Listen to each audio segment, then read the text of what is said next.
प्रणाम सबके। आइ हम एगो कोहबर गीत सुनबै छी, सुनै जाओ। जँ अहाँ सबके गीत नीक लागत लाइक सब्सक्राइब शेयर कऽ देबै। लाले रंग खटिया लाले रंग पटिया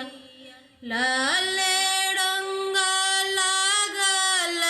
के बाड़े सोहाग के रतिया लाले रंग लागल के बाड़े सोहाग करतिया ताही कोबर सुत गेल रामचंद्र दुल्हा पीठी लागल सिया सुकुमारी सुहाग करतिया पीठी लागल सिया सुकुमारी सुहाग करतिया घूरी सुतु पीड़ी सुतु ससुजी के बेटिया तोहरे घाम चादर मलिन हे सोहाग करतिया तोहरे घाम चादरी मलिन हे सोहाग करतिया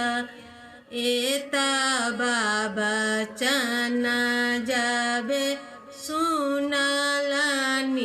कनिया सुहबे धाये लेलन नहीरा के बाट हे सोहाग करतिया धाये लेलन नहीरा के बाट हे सोहाग करतिया घोड़ बजे गेलखिन छोटा का देवरबा घुरु भौजो बचन हमार हे सोहाग करतिया गुरु भौजो बचन हमार हे सोहाग करतिया हम कोना घुरबै देवर तोहरो बचनिया हम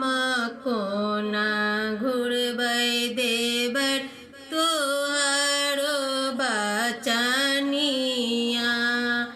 तोरो भैया बोलल को बोल हे सोहाग करतिया तोरो भैया बोलल को बोल हे सोहाग करतिया बान्हल केसिया सेहो खोलबाउल शंखा चूड़ी देलन फोड़ी हे सोहाग करतिया शंखा चूड़ी देलन फोड़ हे सोहाग करतिया। छोटा की नदिया साजुड़ा बनबाएब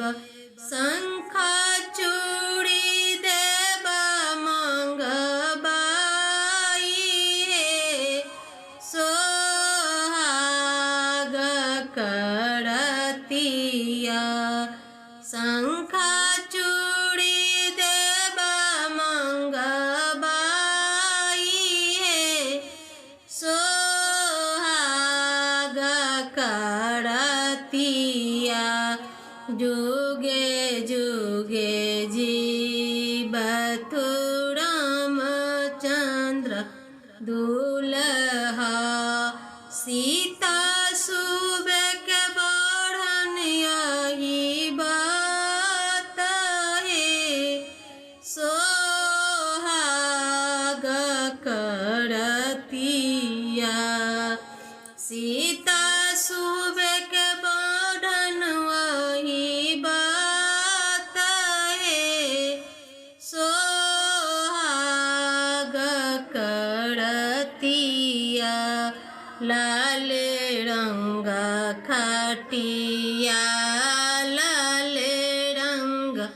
पटिया